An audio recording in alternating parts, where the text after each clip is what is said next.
naa sa altar.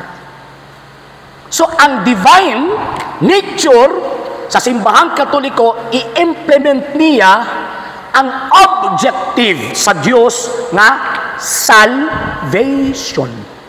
1 Timothy chapter 2 verse 4, ingon pa ni San Pablo, kay buot sa Dios ang tanang tao maluwas ug masayod sa kamatuoran.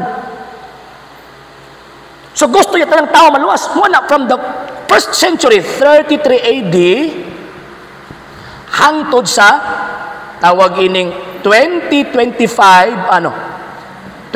AD, wa ni mawala ng simbahan na. Nga naman, kay gusto niya ihatag ang salvation sa tanang tao.